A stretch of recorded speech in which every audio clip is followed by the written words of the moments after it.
ইয়া আইয়ুহাল্লাযীনা আমানুত্তাকুল্লাহ। আল্লাহ পাক বলেন, হে মুমিন, তোমরা তাকওয়া অর্জন করো তথা আল্লাহকে ভয় করো। আকুনু মা'আস সাদিকিন, এবং সত্যবাদী যারা তাদের বন্ধু হয়ে থাকো।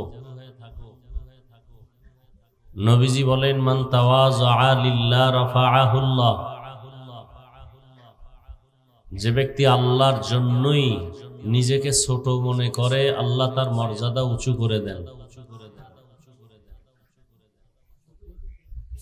মানুষের জীবনের সবথেকে বড় দামি পুঁজির নাম আদব, বিনয়ী হওয়া। নবী হাদিসে এটাই বুঝাইলেন যে বিনয়ী হবে একমাত্র আল্লাহর সন্তুষ্টি চিত্তে, আল্লাহ তার মর্যাদা বাড়ায় দেবেন। নবীজি এক্ষেত্রে বারবার আল্লাহর কাছে দোয়া করতেন, আল্লাহুম্মা জাআলনি ফি আইনি সাগীরা ওয়া ফি আ'য়ুনিন নাসি কাবীরা। ও আল্লাহ, আমার চোখে বা আমার নজরে আমাকে ছোট বানায় দেন, মানুষের নজরে আমার মর্যাদা বাড়ায় দেন।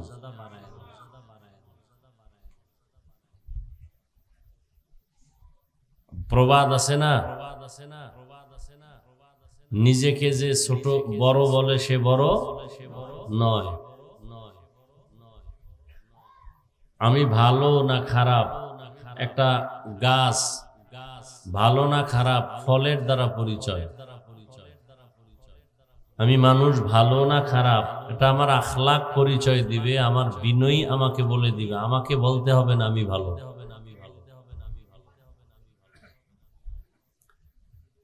তাহলে বিনয়ী হওয়া এটা মানুষের সৌন্দর্য এবং সব থেকে বড় দামি একটা পুঁজি, বিনয়ী হওয়া, আদবওয়ালা হওয়া। আর এটা এমন একটা বিষয় যেটা নিজে নিজে মায়ের গর্ভ থেকে কেউ শিখে আসে না, নিজে নিজে একা একাও কিছু অর্জন করতে পারে না, অন্যের থেকে শিখতে হয়। যেমন আপনারা তো জানেন, আমার নবী রহমতুল লিল আলামিন, যার কোনো তুলনা, সেই নবীও বলেন, আদাবানি রব্বি ফা আহসানা তাদিবি। আমার রব আমাকে আদব শিক্ষা দিয়েছেন। আমার রবের শিক্ষা দেওয়া আদব কতই না সুন্দর। আমার রব আমাকে বিনয়ী শিখাইছেন। আল্লাহ আমাকে নরম প্রকৃতির দিল দিয়া বানাইছেন। আল্লাহ কোরআনের এক আয়াতে বলেন, লাউ কুনতা ফাদ্দান গালিযাল কলবি লানফাদ্দু মিন হাওলিক। রাসূল, আপনার দিল অন্তর যদি বক্রতাপূর্ণ হতো, শক্ত হতো, তাহলে মানুষ আপনার থেকে ভেগে যাইতো। বরং আপনার দিল খুব নরম, দুশমন এসেও বন্ধু হয়ে যায়।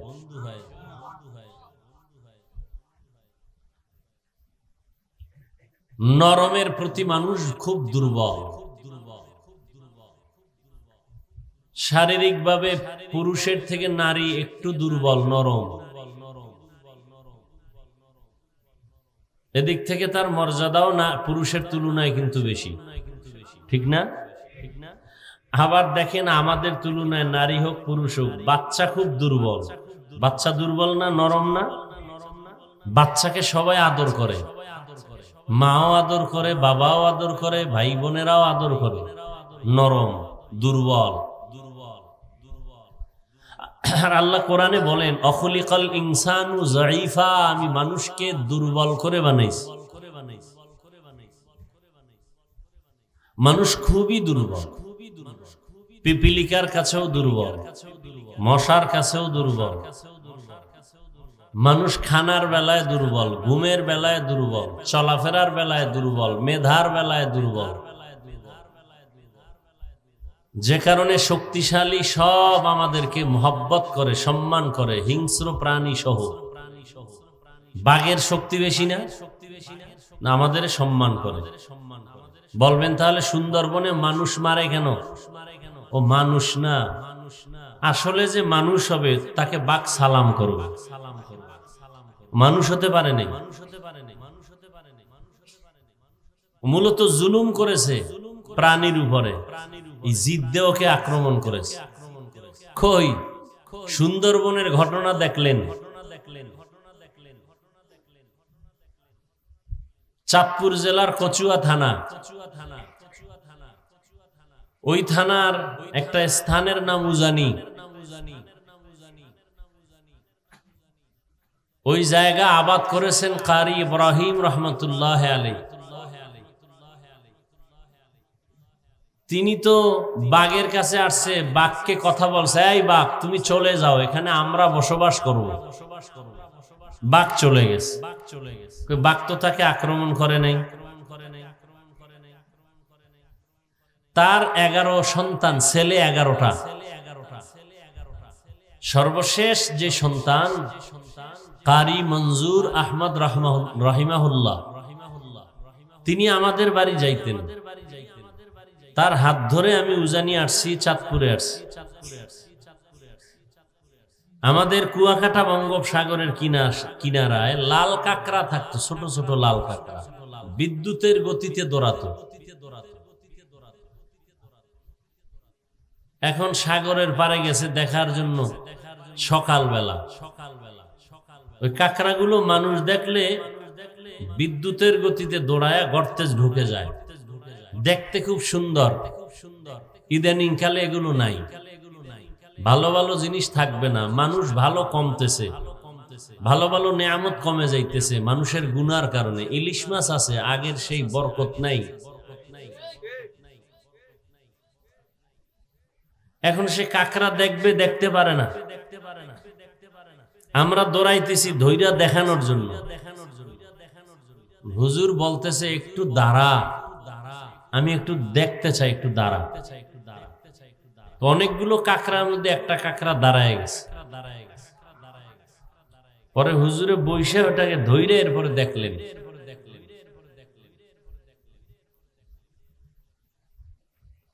আপনার কাছে খুব আশ্চর্য লাগে না? এটা কাঁকড়ারে বলছে দাঁড়া, আর দাঁড়ায় গেছে, এটা কেমনে সম্ভব? মেধা খাটান নাই তো। হাল চাষ করে না গ্রামে গরু দিয়া? সত্য কথা বলেন, করে না? করে না। যে হাল চাষ করে সে গরুরে যদি দাঁড়াইতে বলে, দাঁড়ায়নি। বলেন এটা কেমনে সম্ভব? এটা বুঝেন, এটা বুঝেন না? না,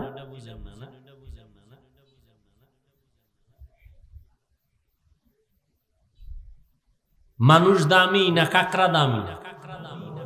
মানুষ দামি না বাঘ দামি? মানুষ শ্রেষ্ঠ না চন্দ্র সূর্য শ্রেষ্ঠ? সবাই একমত তো? অতএব চন্দ্র সূর্য মানুষের গোলাম, মানুষ আল্লাহর গোলাম। চন্দ্র সূর্য কার গোলাম? বাতাস কার গোলাম? সুলাইমান নবী বাদশাহ জুলকারনাইন বাতাসকে হুকুম করছে, এদিকে যাও, এদিকে যাও, চলছে। আপনারটাও শুনবে। আপনি আল্লাহর গোলাম হন, আপনার দাড়ি নাই, টুপি নাই, নামাজ নাই, কিচ্ছু নাই আপনার মধ্যে। আমার মধ্যে আছে, কিচ্ছু নাই, শুধু আপনাদের দেখানোর জন্য। আমি যদি টুপি না পরি, দাড়ি না রাখি, আমাকে ওয়াজে দাওয়াত দিবে না। মানুষকে দেখানোর জন্য করি, আল্লাহর জন্য কয়জনে আমল করি, আল্লাহর সন্তুষ্টির জন্য কয়জনে বয়ান করি। বয়ান তো করি শুধু আক্রমণ, অমুকেরে ধরো, অমুকেরে মারো, অমুকেরে এই করো, সেই করো। সবাইকে বুকে লাগাবার নিয়তে কাছে টানার জন্য কয়জনে কথা বলি। আমাকে চেয়ারে বসাও আর সবটিরে নামায় দাও, এই বয়ানই তো চলে, এই বক্তব্যই তো চলে। হুজুর রাজনীতির ওয়াজ করবেন না, আর ওয়াজের প্যান্ডেলে রাজনৈতিক বক্তব্য দিতে আইসা অনেকে বক্তব্য দেয়, শুধু হুজুর বললে দোষ। কি এটা কি রাজনীতির মঞ্চ? তাহলে রাজনৈতিক বক্তব্য হবে কেন ওয়াজের মঞ্চে? হয় না? হয় না? এতদিন হয়েছে, নতুন করে যেন এই সুযোগ আর কেউ না পায়। জুলুম থেকে আমরা পরিত্রাণ চাই। কোরআনের প্যান্ডেল স্বাধীন, কোরআনের কথা চলবে স্বাধীন, এখানে কারো আঙ্গুলের ইশারা চলবে না।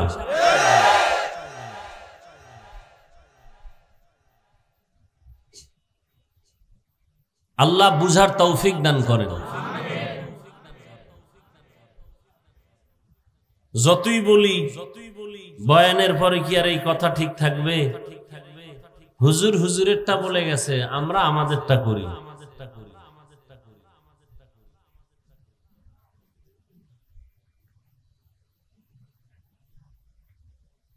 তো বিনয়ী হওয়া এটা ইসলামের একটা মানুষের জন্য বড় আদর্শ।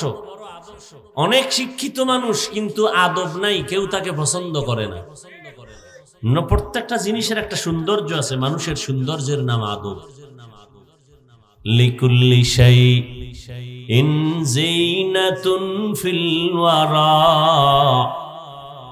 ওয়া যিনাতুল মারই তামামিল আদাবি। মানুষের সৌন্দর্য আদবের ভেতরে। শিক্ষা দীক্ষা কম, কিন্তু লোকটা খুব বিনয়ী, সবাই তাকে সম্মান করে, মহব্বত করে। দেখেন তো আল্লাহর নবী কি বললেন যে আদব আল্লাহ আমাকে শিখাইছেন, আমি আমেনার গর্ভ থেকে শিখে আসি নাই। তাহলে আদব শিখতে হয়। একজন বুজুর্গকে জিজ্ঞাসা করা হলো, ও বুজুর্গ তুমি আদব শিখছো কই? কয় বেয়াদব থেকে। বেয়াদব যা করে আমি তা করি না।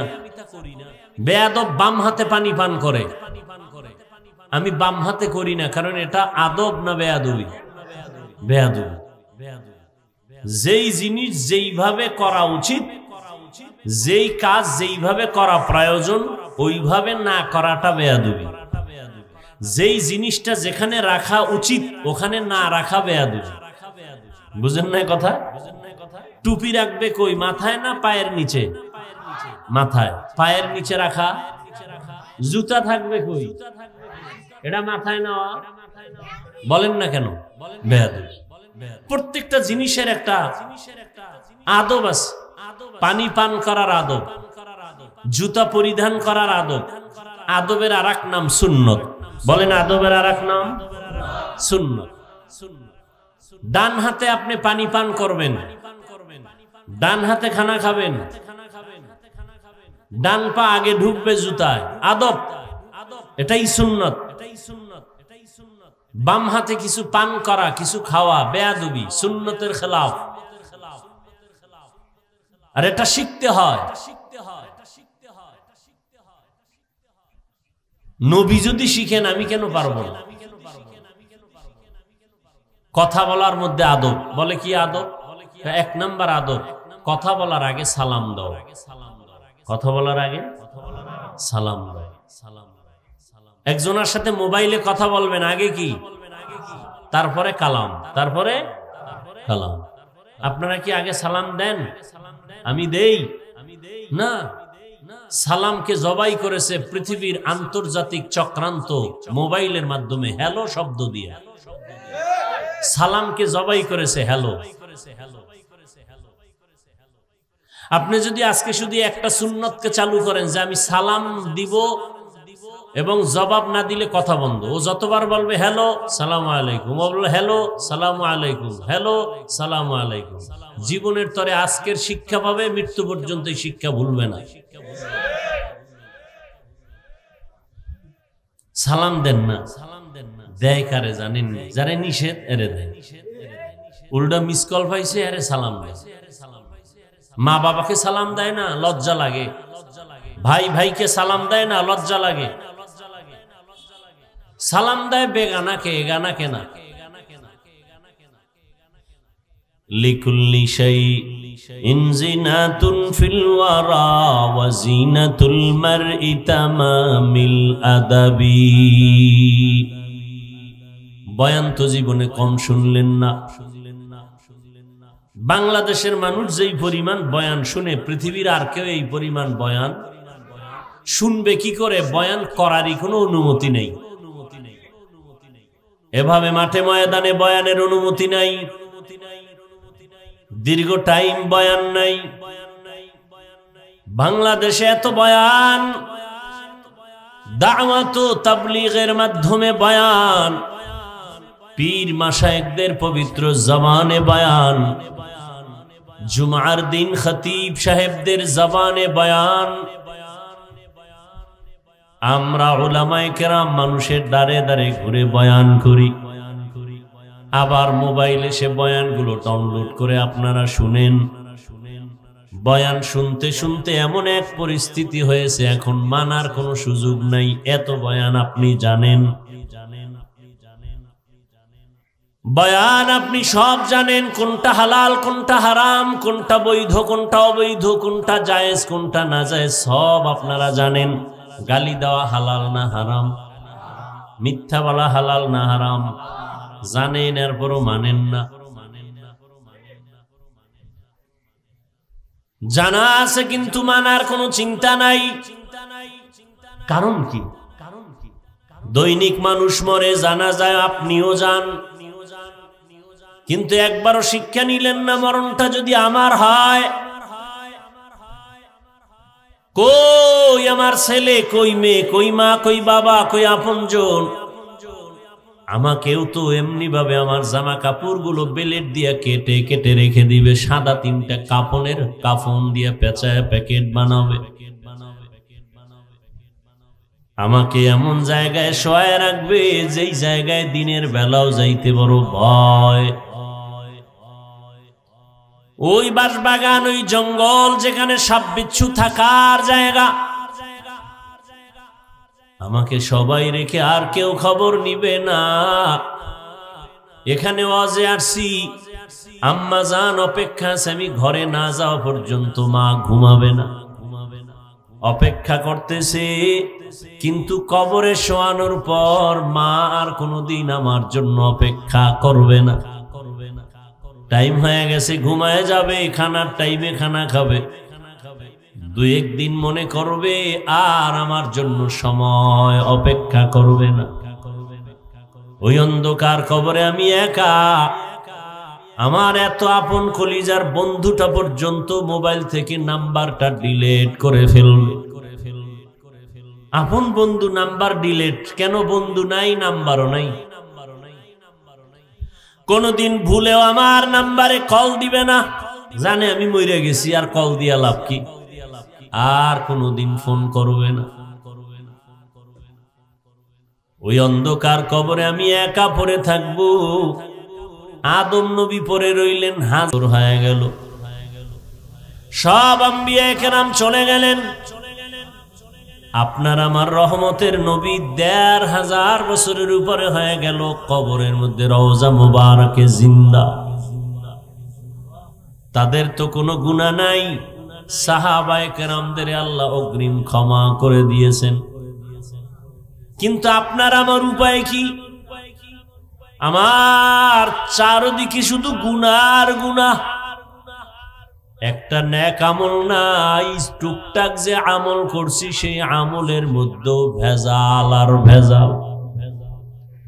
একা একা যখন নামাজ পড়ি, 10 রাকাত নামাজে আবার 1 মিনিট লাগে না। মানুষের সামনে যখন আমি নামাজে দাঁড়াই, আমার 4 রাকাত নামাজ 3 মিনিটেও শেষ হয় না। নামাজটা মানুষের দেখানোর জন্য পড়েছি, দান করছি, তাও মানুষকে দেখানোর জন্য মারহাবা পাবো, সম্মান করবে, চেহারা গায়ে দিবে।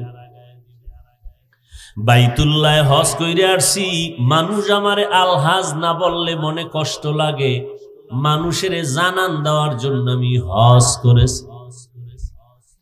জীবনে কোনো ভালো নেক আমল আমার নাই। আমি আজকে জোহরের নামাজের পরে, গতকাল আমি আমার মাদ্রাসার আসাতেজায়ে কেরাম শিক্ষক বৃন্দরে নিয়ে বললাম, আল্লাহ যদি কিয়ামতের দিন জিজ্ঞাসা করে, ও বান্দা তোর জীবনের সব গুনাহ মাফ, একটা ছোট্ট একটা আমল আমাকে দেখা, যেই আমলটা তুই আমি আল্লাহর জন্য দায়মি ভাবে করেছো, একটা ছোট আমল দেখা, তোরে মাফ করে দেব।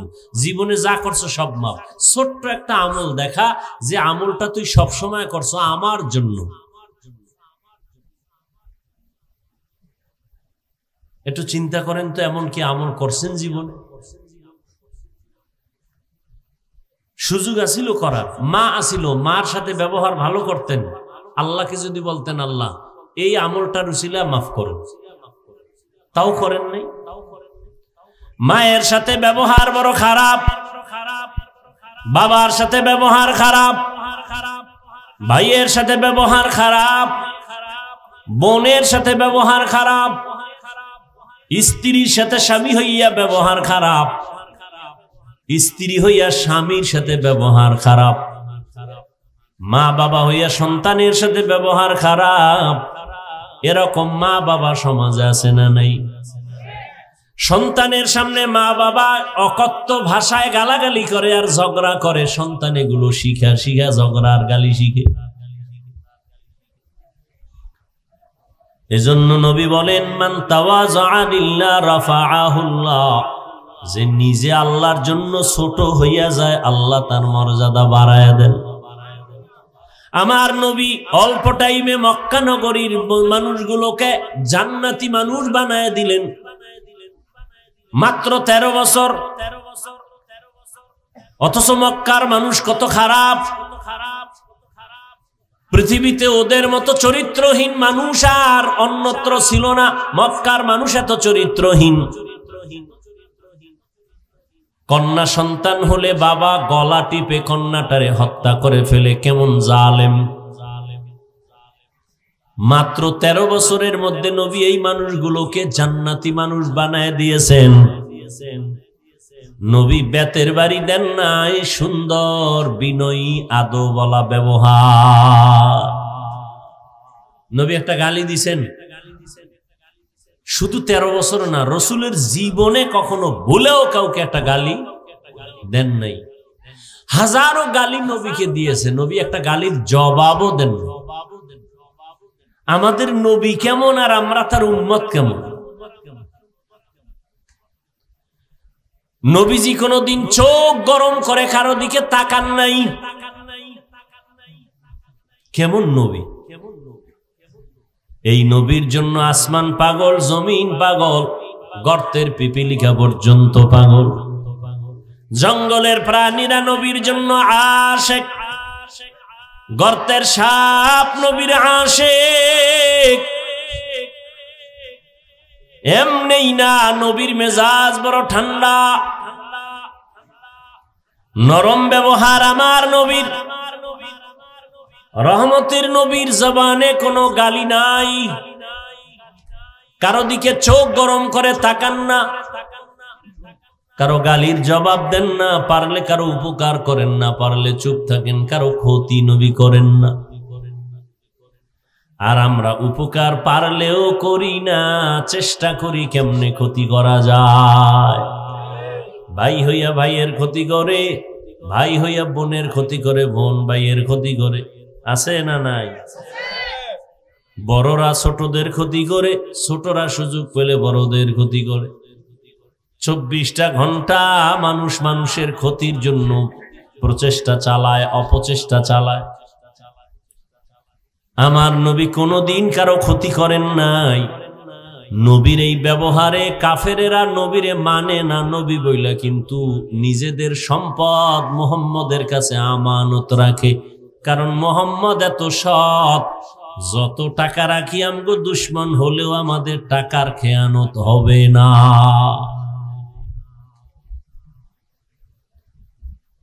এত বয়ান চলতেছে, আমলের পরিবর্তন করি। হ্যাঁ, একটা মানুষের জানাজা দিয়ে আসছে, আইসাই রাস্তায় বিড়ি শুরু, মাত্র জানাজা দিয়ে আইসা বিড়ি টানে। আছে না নেই? রাস্তায় লেগে গেছে, দুইজনে ঝগড়া খিলেখিলি, জানাজা দিয়ে আওয়ার পর। জানাজার মধ্যে কত কিলাকিলি লাগে, মোনাজাত দেও না দাও নিয়ে কিলাকিলি। আছে না নেই? কত ঝামেলা। এই মাইয়েত, এই লাশ কেমন ছিল? এখন 10 বাড়ির মানুষ কয় ভালো ছিল, ব্যাস একটা হাদিস বানায় দিয়ে দিল। জীবনভর যদি সুদ খায় তো ভালো ছিল কইলি ভালো হয়ে গেল, তওবা না করা পর্যন্ত। বরং চিহ্নিত সুদখোর, ঘুষখোর, এরা তো আল্লাহর আদালতের বড় জালিম। আল্লাহ কোরআন শরীফে 2 দল মানুষের ব্যাপারে বলছেন, আমি আল্লাহ নিজে যুদ্ধ করব। বুঝেন কত বড় খারাপ তারা। একদল হলো সুদখোর, আল্লাহ এদের ব্যাপারে বলছেন আমি নিজে যুদ্ধ করব। আর একদল যাদেরকে বলা হয় কোরআনের ভাষায় ওলি বা আউলিয়া, এদের সাথে যারা দুশ্মনী করবে আল্লাহ পাক বুখারী শরীফের মধ্যে নবীকে বলেছেন আমি তাদের সাথে যুদ্ধ করব।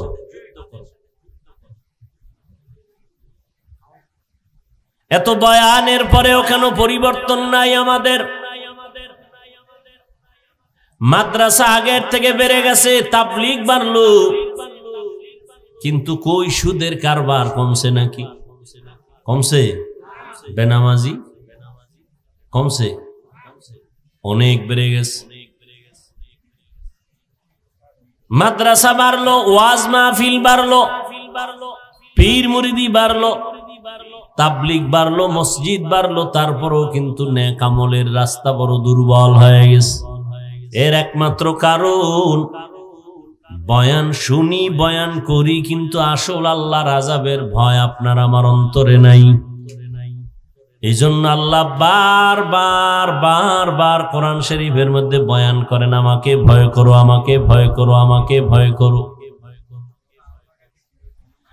ইয়া আইয়ুহাল্লাযীনা আমানুত্তাকুল্লাহ, ও মুমিন। কোন বেঈমানকে আল্লাহ বলেন নাই, মুমিনকে বললেন আমাকে ভয় কর। কারণ ছাত্র যদি শিক্ষকের ভয় না করে, কোনদিন ওই ছাত্র শিক্ষকের সামনে ভালো আচরণ করার সুযোগ পাবে না।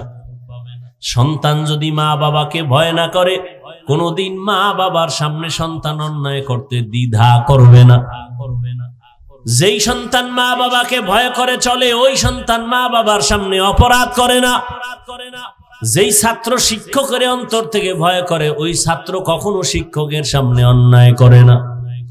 ঠিক যেই মানুষগুলো আমার আল্লাহর আযাবের ভয় অন্তরে জমা রাখিয়া চলবে, ওই বান্দা দুনিয়ার কোনো লোভে পড়ে গুনার কাছেও যাবে না। কারণ আযাবের ভয়, শাস্তির ভয়। হ্যাঁ, আপনি এত বয়ান জানেন, শুনেন, অথচ আপনি আজকে ফজর পড়েন নাই, জোহর পড়েন নাই, আসর পড়েন নাই, মাগরিব পড়েন নাই, এশার নামাজ মাঠে হয়েছে, অনেকে নামাজ পড়েনি। আমি আল্লাহর ভয়ে টুপি ফালাইতে চাই না। আর আপনিও মুসলমান, আপনি আল্লাহর গোলাম, আপনি আখিরি নবীর উম্মত, আপনি টুপি মাথায় দিতেই চান না। আমার গলায় ছুরি লাগবে, কখনো দাড়ি কাটতে চাই না। আর আপনার পাও ধইরা বুঝানোর পরও আপনি দাড়ি রাখতেই চান না। বিষয়টা কি? আপনিও মুসলমান, আমিও মুসলমান, আপনার আল্লাহ আমার আল্লাহ এক, আপনার নবী আমার নবী এক, আপনার কোরআন আমার কোরআন এক, আপনার ধর্ম আমার ধর্ম এক, আপনার কাবা আমার কাবা। বলেন আলাদা? তাহলে আপনি কেন দাড়ি রাখবেন না? আমি কেন আপনাকে দাড়ির বয়ান করা লাগবে? বলেন তাহলে আমি কি ভুলের মধ্যে আছি, নাকি আপনি সঠিক, নাকি আপনি ভুলের মধ্যে আছেন আমি সঠিক? সমাধানে আসেন তাড়াতাড়ি। যদি বলেন দাড়ির কামাই আমরা সঠিক, দলিল দেখান কোরআন হাদিস থেকে, আমিও দাড়ি কেটে ফেলবো। ঝামেলা কমায় দেন তাড়াতাড়ি। কোরআন হাদিসের দলিল চাইলাম কেন? কারণ দুনিয়াতে সব কিতাবে ভুল আছে, আমার আল্লাহর কিতাব আর হাদিসের মধ্যে কোনো ভুল নাই। আছে? থাকলে এখন কোরআন শরীফ জ্বালায় দেব, এখন দাড়ি কেটে ফেলবো, আল্লাহর বিরুদ্ধে বয়ান শুরু করবো যে আল্লাহ নাই। আমাকে সব কথার মূল পুঁজি কোরআন শরীফ। ওই কোরআন সত্য, আমাদের বয়ান সত্য। আল্লাহ আছেন সত্য, গুনাহগারেরা জাহান্নামে যাবে সত্য, নেক আমলওয়ালারা জান্নাতে যাবে তাও সত্য। বাস, আমিও মুসলমান, আপনিও মুসলমান। কেন আপনাকে পাও ধরে বয়ান করতে হবে? করার পরেও কেন আপনি নামাজ পড়বেন না? বলেন। আমি মরিয়া গেল নামাজ সারি না, সারার কোনো সুযোগ নাই।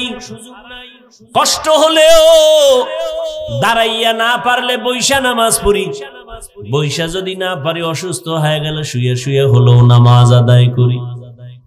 আপনি সুস্থ আছেন, আপনি কেন নামাজ পড়বেন না? আজান হলে তাড়াতাড়ি মসজিদে দৌড়াই, আপনি কেন মসজিদে যেতে চান না? কারণটা কি? আমরা বেগানা দেখলে চোখ অন্যদিকে ঘুরায় নেই, পর্দা করার চেষ্টা করি। আপনি কেন পর্দা করতে চান না? আমি টুপি ফেলতে চাই না আর আপনি টুপি দিতে চান না। আমি দাড়ি রাখতে চাই, কাটতে চাই না, আপনি দাড়ি রাখতে চান না। কারণটা কি একটু বলেন? আসলে কি আল্লাহর কোরআন মিথ্যা মনে মনে ভাবছেন? হুজুরদের কথা এগুলো সব অনর্থক হয়ে যাবে। ও যুবক, আল্লাহ বিবেক দিছে কুত্তা শুয়ারের, আল্লাহ ভালো মন্দ যাচাই করার বিবেক দেয় নাই। ভালো করে বুঝো, আমি হাফিজুর রহমানের কথা তুমি সন্দেহ করো, মেনে নিলাম, কিন্তু লক্ষ লক্ষ লক্ষ লক্ষ নবীরা মিথ্যা বলতে পারেন না। কোটি কোটি লক্ষ লক্ষ সাহাবায়ে কেরাম, কোটি কোটি আলেমরা মিথ্যা বলতে পারেন না। আল্লাহ তো মাঝে মাঝে দেখাইয়াও দেন, যারা মারাত্মক গুনাহ নিয়ে কবরে গেছে তাদের কবরে আযাব আর জাহান্নামের আগুন, তাও অনেক সময় দুনিয়ায় দেখা গেছে। আর যারা নেক আমল নিয়ে কবরে গেছে তাদের কবরের লাশ 30 বছর পরে ভেঙে গেছে, লাশ বের হয়ে গেছে, কাফনটা পর্যন্ত তাজা পাওয়া গেছে, সাদা কাফনে একটা কাদার দাগ লাগে নাই।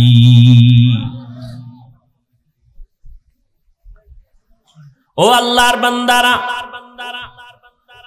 মাঝে মাঝে আল্লাহকে চিনো না, চিনার জন্য, আল্লাহর ভয় অন্তরে রাখার জন্য পঙ্গু হসপিটালে যাইও। কোন হসপিটাল? পঙ্গু হসপিটালে যাইও। ওখানে গেলে দেখবা আল্লাহ যে একজন আছেন বুঝা যাইব। ওখানে তোমার মতো আমার মতো কত বান্দা কাঁদতেছে, কারো হাত নাই, কারো পা বাঁকা হয়ে গেছে, কারো ঘাড় বাঁকা হয়ে গেছে। আল্লাহকে দেখার জন্য বান্দা মাঝে মাঝে যাইও, দেখিও আমার মাওলা পাকের কুদরত কেমন। ও পর্দার আড়ালের আম্মা জানেরা, আপনাদের মতো কত মা এই এলাকায় খুঁজলে দেখবেন এখনো আছে, তারা পর্দা করে, 5 ওয়াক্ত নামাজ পড়ে, রাতের গভীরে তাহাজ্জুদও পড়ে। নাই? আম্মা জান, আপনি কেন পারবেন না?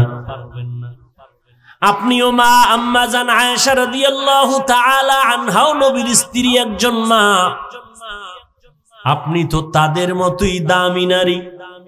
আরে আম্মা জান খাদিজা রাদিয়াল্লাহু তাআলা আনহার মতো আপনিও তো দামি একজন নারী। ইসলাম নারীর এত পরিমাণ সম্মান দিয়েছে, দুনিয়াতে কোন তন্ত্র মন্ত্র, কোন ব্যক্তি, কোন নেতা নেত্রী এত সম্মান দিতে পারে? নারীদের সম্মান দিয়েছে ইসলাম। সমান অধিকারের নামে যারা স্লোগান দিয়েছে, এরা নারীর সম্মান দিতে পারে না, বরং নারীদের করেছে অপমান। আল্লাহ নারীর সমান মর্যাদা পুরুষের সমান দিছে না বেশি? যারা সমান করতে চায় এরা নারীর দুশ্মন, এরা নারীর দুশ্মন। আল্লাহ দিছেন বেশি, তুমি সমান করবা কেন? কারণ নারী সৃষ্টিগতভাবেই দুর্বল, মেধার ক্ষেত্রেও নারীরা দুর্বল। এরপরে পুরুষের থেকে নারী কষ্ট করে বেশি। বাচ্চা গর্ভে নাই কষ্ট। পুরুষ যদি আজীবন রড আর সিমেন্ট ফ্যাক্টরিতে কাজ করে, কোনোদিন নারীর এই কষ্টের সমান হবে না। আম্মা জান আমাকে গর্ভে নিয়ে যে কষ্ট করেছেন, এই কষ্টের ভাগ কোন পুরুষ কিয়ামত পর্যন্ত নিতে পারবে? পারবে না। কত রাত আম্মা জান ঘুমাতে পারেন নাই, কত খানার প্লেট সামনে নিয়ে খানা খেতে পারেন নাই আমার কারণে। মা, পেটে ব্যথা, বুকে ব্যথা, এই ব্যথার ঋণ কেমনে আদায় করবি রে যুবক? ওই মাকে যারা কষ্ট এখনো দাও, ওই মায়ের চোখের পানি এখনো যারা ফেলাও, ওই মায়ের কাছে সময় থাকতে গিয়ে ক্ষমা চা, বেয়াদবি করিস না। ওই মায়ের অবদান তোর জীবনটা কোরবান করে দিলেও হবে না রে যুবক। আম্মা জান, আপনাদের এত মর্যাদা আল্লাহ দান করেছেন, কিয়ামতের ময়দানে আল্লাহ যদি জিজ্ঞাসা করেন, আমার দ্বীন ইসলাম নিয়ে যেই নবীরে পাঠাইলাম আমার বন্ধু আমার মুহাম্মদ, ওই মুহাম্মদ এত কষ্টে পড়িয়া দিনের দাওয়াত দিয়েছেন, আমার মুহাম্মদের সান্ত্বনা দেওয়ার জন্য কে হাত বাড়াইছো? আগে সে দাঁড়াও। আমি কোটি কোটি মানুষের সামনে আজকে তার হাতে পুরস্কার দিব, কোটি কোটি মানুষের সামনে। একটা পুরুষ দাঁড়াতে পারবে না, সক্ষম হবে না, শক্তি হবে না। একজন নারী দাঁড়ায় বলবেন, ও আল্লাহ, তোমার বন্ধু মুহাম্মদের বিপদ কালে আমি নারী হাত বাড়াইয়া তোমার বন্ধুরে সান্ত্বনা দিয়া কালেমা পড়েছি, আমি খাদিজা। এরে আম্মা জানের, আপনাদের এত দাম, এত মর্যাদা। আল্লাহ যদি হাসরের ময়দানে জিজ্ঞাসা করেন, দ্বীনের জন্য আমার বন্ধু মুহাম্মদ দান দান শহীদ করেছেন, বলো হাসরের ময়দানে আমি দেখতে চাই আমার বন্ধু মুহাম্মদের দ্বীন জিন্দা করতে গিয়া কে আগে কল্লা দিয়া দিছো বেঈমানের মোকাবেলায়। একটা পুরুষ দাঁড়াতে পারবে না, একজন নারী দাঁড়ায় যাবেন।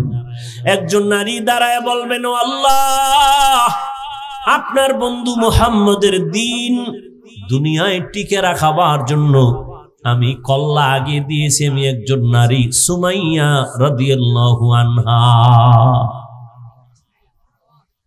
এরে আম্মা জান, দ্বীনের জন্য আমার নবী জন্মভূমি থাকতে পারে নাই, মক্কা ছাড়িয়া মদিনায় গেলেন।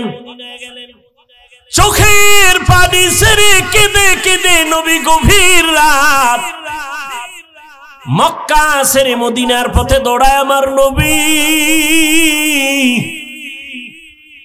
বাইতুল্লাহর গিলাফ ধরে কাঁদেন আর কয়, কাবা মনটা চায় জন্মভূমিতে থাকবো, মনে চায় না ছেড়ে যাই, কিন্তু আল্লাহর অর্ডার। আমার বংশের বেঈমানেরা থাকতে দেয় নাই, আমি বিদায় নিয়ে যাইতেছি। দ্বীনের জন্য হিজরত করার ফজিলত অনেক বেশি, অনেক বেশি, অনেক বেশি।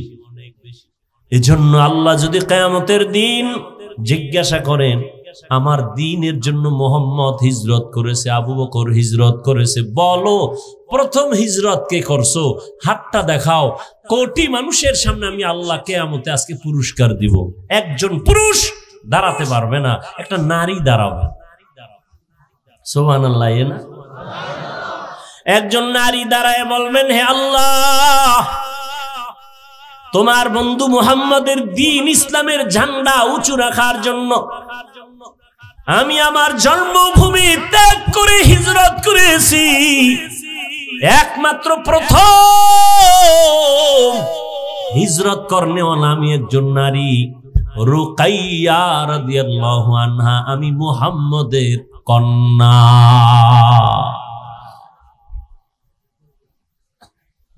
কিয়ামত পর্যন্ত যত মানুষ শহীদ হবে, কি জন্য?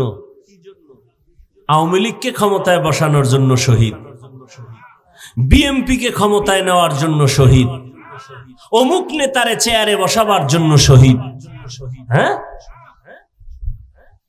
আল্লাহর দ্বীন দুনিয়াতে বাস্তবায়ন করার জন্য শহীদ হয়েছে।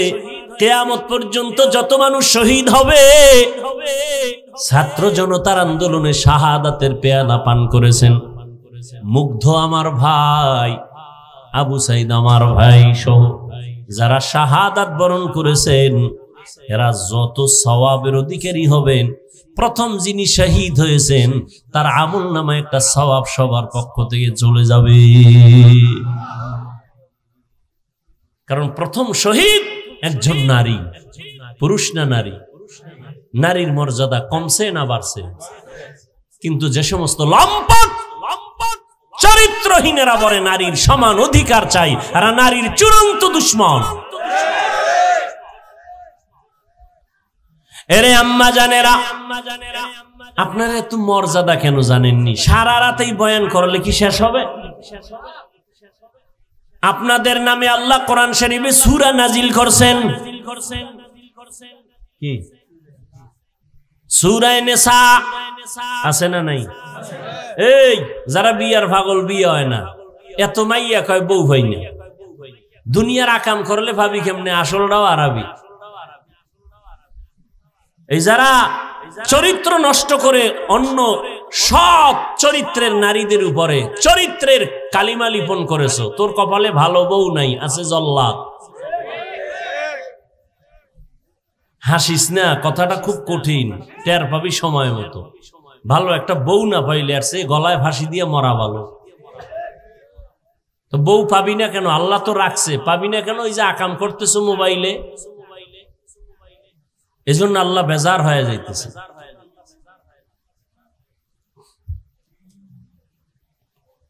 চরিত্র মানুষের অমূল্য সম্পদ।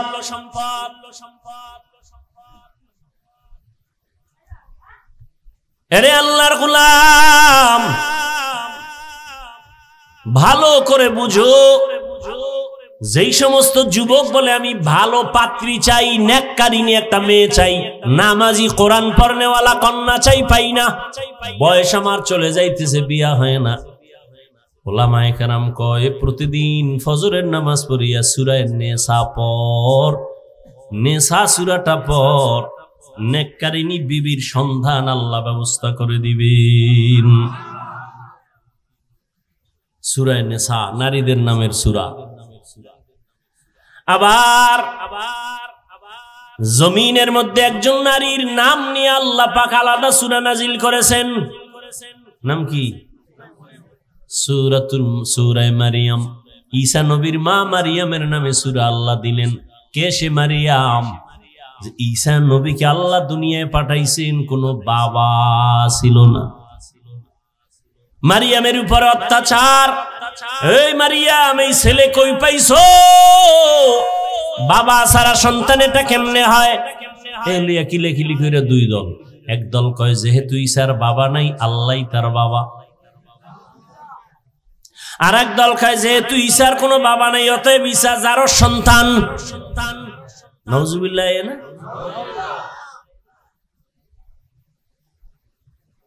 ঈসা নবী আর মুসা নবীকে যারা মানার দাবি করে, এখন তো তাদেরকে মানার আসল উম্মত নাই, এমনি চাপাবাজি করে মানে। এদের এক দলের নাম ইহুদি, আর এক দলের নাম খ্রিস্টান। তা এরা আসলে মূলত ঈসা নবীও মানে না, মুসাও কেউ মানে না। ইসলামী আইনে মানবে মোহাম্মদকে, তাতে তো মানবে না। কল্লা ফালাই দিল, ওরা মানবে না।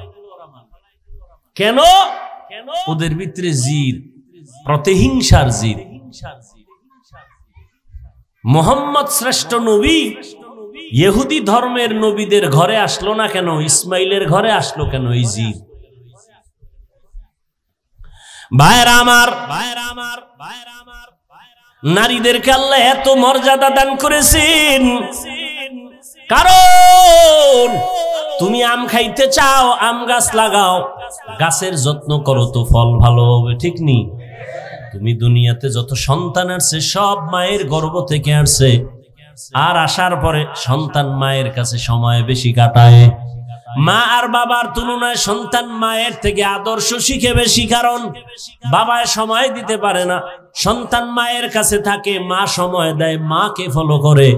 এজন্য একটা মার পাত্র যখন ভালো হবে, ফ্যাক্টরি যখন ভালো হবে, মাল ভালো হবে। মায়ের আদর্শ যখন ভালো হবে, সন্তানের আদর্শটাও ভালো হবে।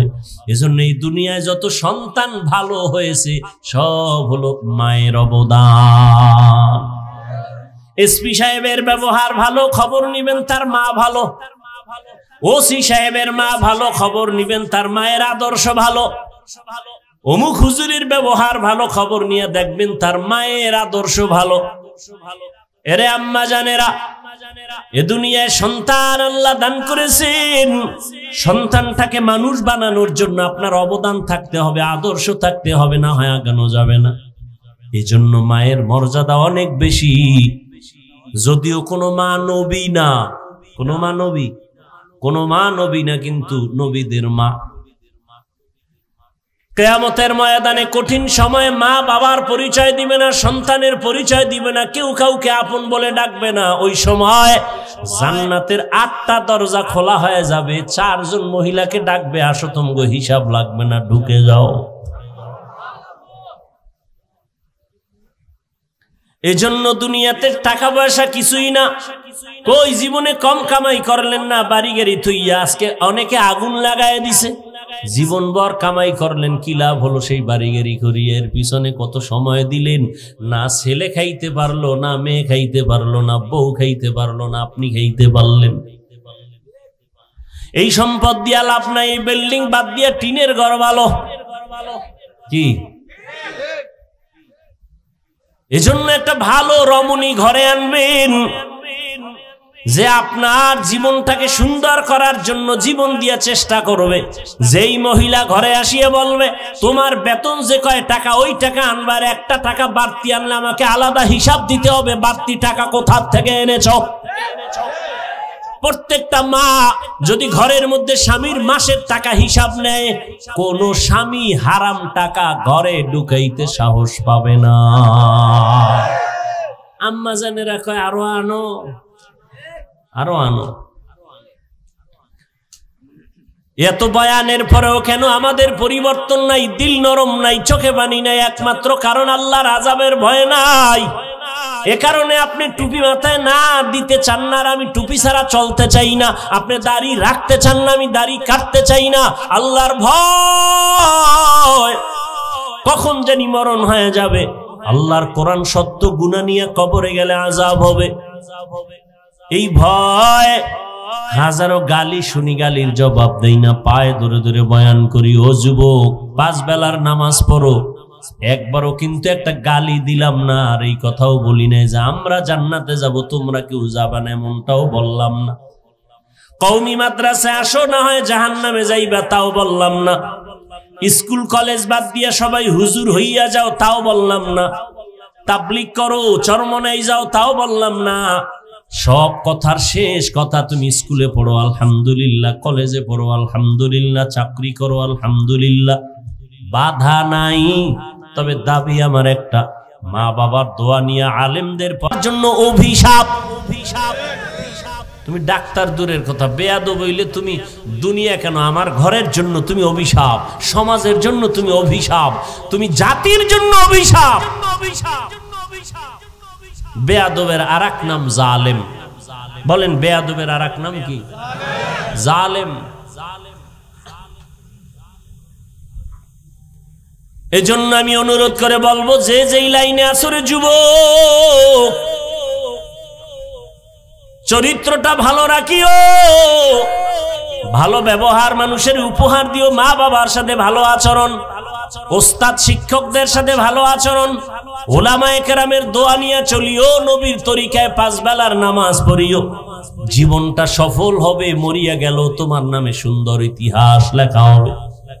চরিত্র যদি ভালো না থাকে, কেউ তোমাকে সম্মান করবে না, মহব্বত করবে না, মরে গেলে সবাই খুশি হবে। অতএব তওবা করে নাও, আল্লাহর কাছে তওবা করো। মনে মনে জীবনে কত নামাজ ছাড়লা, কত বেপরদায় চললা, কত গুনাহ করলা, হাতের দ্বারা, চোখের দ্বারা, জবানের দ্বারা, অন্তরের কল্পনার দ্বারা। আল্লাহর কাছে মনে মনে তওবা করে নাও। ও আল্লাহ, নবীরা যদি আল্লাহর এত প্রিয় বান্দা হইয়া গুনাহ থেকে বাঁচতে পারেন, সাহাবায়ে কেরাম যদি এত কষ্ট করে দ্বীনের জন্য জীবন উৎসর্গ করতে পারেন, আলেম ওলামারা পারেন, আমি কেন পারবো না? আমি তো মুসলমান, আমার পরিচয় আমি আখিরি নবীর উম্মত, আমার পরিচয় আমি একজন ইমানদার মুমিন, আমার পরিচয় আমি একজন আল্লাহর নবীর আখিরি নবীর উম্মত।